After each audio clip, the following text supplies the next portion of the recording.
Retirement doesn't create an identity crisis for women, but it often reveals the one that's been quietly building for years. I read a recent AARP article that revealed that women are twice as likely to become caregivers later in life.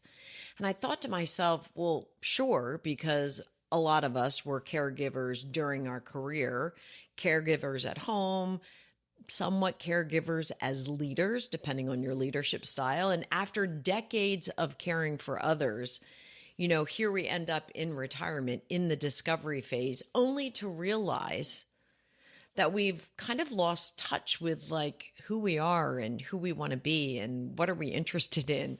I don't know if you remember that movie, The Runaway Bride with Julia Roberts, but in that movie, the scene that always struck me, and I don't know, I'm a Julia Roberts fan, so I thought it was fantastic back in the day, but the scene that struck me was she was about to marry the third or fourth wedding that she then would run away from the altar. And the question really hit her was, how do you like your eggs? And she thought to herself, I don't know, I like my eggs the way the other person I was with or the people I was serving like their eggs. And I think about that a lot because, the kids like scrambled eggs. Mark likes eggs over medium. I quite frankly, after all these years, and I'm 61 years old now, I don't like eggs. So it's not even like, how do I like my eggs? I've been eating eggs all these years, didn't even like them. I just morphed into that person.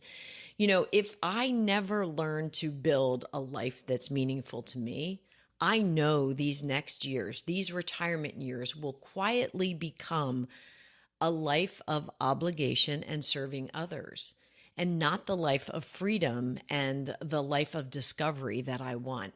Recently, as many of you know on our channel, we lost our oldest son to colon cancer. And during the time, the past 6 months, that we were walking this journey with him in a very deep and meaningful way, it gave me time to spend reflecting on what is important not only to me, but what is important to life for me. And that was a very different question than what is important to me. I think if you ask many women, what's important to you, it's going to be, my children, my family, my friends, my extended family, my faith, my honesty, my virtue, my morals. Great. We all have a big list of what's important. But what's important in life to you? What's important in this phase of life? What's important that you may not have discovered yet? And for many women that I talk to, and I talk to a lot of women each week about this phase of life, about struggles, about strengths, about where they're going and what they're doing. I have a few points that I want to make sure I point out to you all during this video so that you can retire into a life that you build for yourself. The first point, for many women, retirement isn't freedom.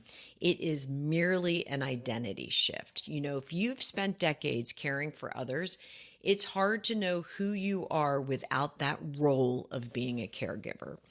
Career titles will disappear. Teams you lead will move on. They will move to new leaders. They have to.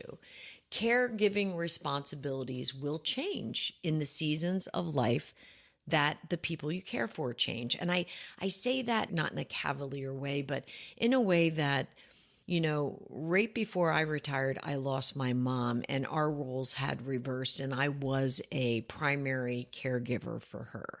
At that time, my children, our youngest children, were in high school and early college years, and the boys were just finding their footing in their career post-college. So the seasons of life since then, since I've retired, have changed significantly, and people need me differently in different significant ways. My three daughters are all getting married this year, and they need me in ways that adult children need their adult parents. And I remind them of that in our conversation. So for me, it's not like retirement was just complete freedom and I could go do whatever I wanted. It was an identity shift to my key stakeholders. The second point is purpose for me in this season isn't what it used to be. Purpose to me used to be, how do I serve? How do I help you? What do you need from me?